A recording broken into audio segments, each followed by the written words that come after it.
In this video, we're going to be going over the pros and cons of the new Revvl 6 5G. Stay tuned.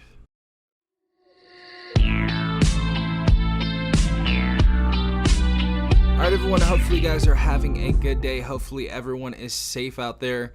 Obviously we have the T-Mobile Revvl 6 5G right here. This is a device that just released a few days ago, and honestly I don't think it's that bad for this price tag so far, but we're going to get into some stuff I like about this device and some things that I don't like. Starting off with the first pro about this device has to be the 4500 milliamp battery in here. I think that is a huge battery considering that this is a 720p display on this device. I feel like 720p mixed with 4500 milliamps is definitely a recipe for an amazing battery, and so far it's been great. It's been lasting over a day and then some, so for the average student or the average worker, you guys are gonna have no problem with getting through a full day with battery life left when you get home. So definitely a great pro about this device. Next pro definitely has to be that we have expandable memory on this device. So as you guys see, we have a SIM tray right here. Now you can expand memory up to 2 terabytes on an external micro SD card, and I just love that you can, export photos to another SD card and take that out later on.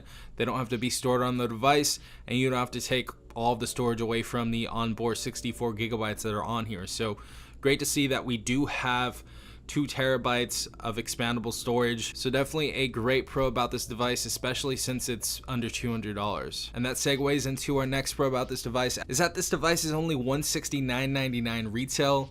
Now you guys can get this at T-Mobile and Metro by T-Mobile, I believe for free if you guys port in a number, or if you take advantage of another deal that's going on at one of these providers. So usually most people aren't paying the full retail price of $169.99, but still this device being $169.99 is actually really good. I don't think there's any reason for me to complain, but obviously I am in the cons. But for $170, I think this device is a great device, especially since we are 5G capable.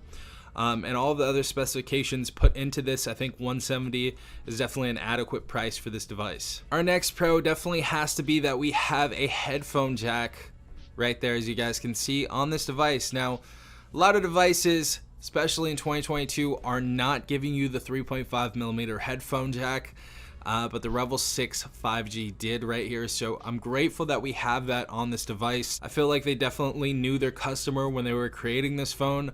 A lot of people that are paying under $200 for a phone don't usually use wireless earbuds or headphones. They usually use wired ones. So definitely good that they know their customer on this device because they kept that headphone jack. So really liking that they have that on this device, and I think most people are going to be happy that this is on here. And the last pro on this device is we do have the latest Android on this device. So we have Android 12.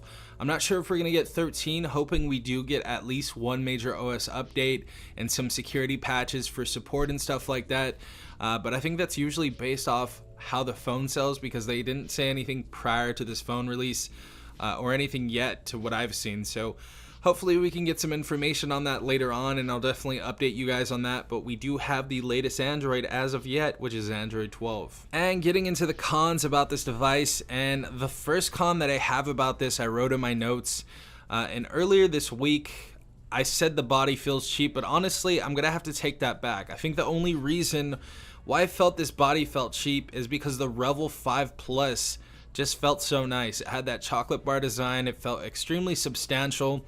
And I think they even implemented some aluminum on the chassis around the phone as well. So we don't see anything on that over here. We have a plastic back, plastic sides and everything. But I think the main thing that kind of made me feel like it was cheap definitely had to be the bezels. We do have some thick bezels at the top and bottom, and I was hoping they would take that teardrop notch away, since some companies actually left that behind in like 2019, 2020. So hoping that with their next Revvl device, they don't have a teardrop notch or any huge bezels on the top or bottom.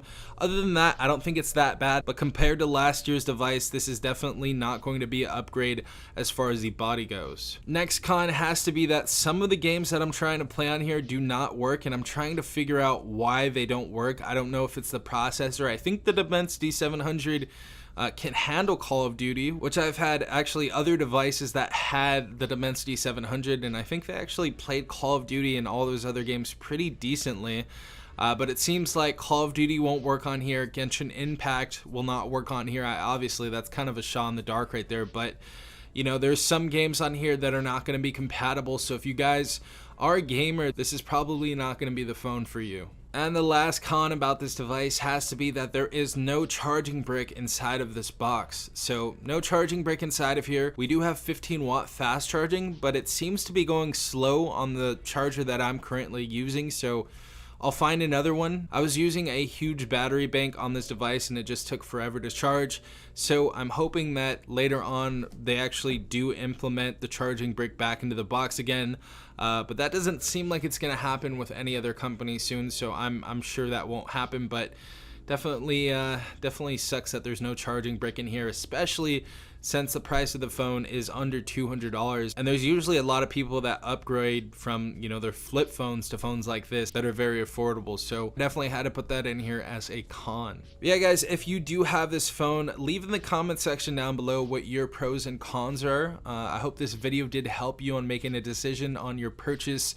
But so far for $169.99, I don't think this phone is too shabby. I think it's pretty decent for the price tag. We get 5G, 4GB of RAM, Dimensity 700, 64GB of internal storage. We get the headphone jack, expandable storage, and it's not too bad as far as the camera goes. So I'm liking this so far for the price tag. I don't think it's the most amazing phone in the world, but for $170, what more can you ask for? But yeah, guys, this has been Stefan from TechRight. Hopefully you guys have a great day. Peace out, Tech Gang.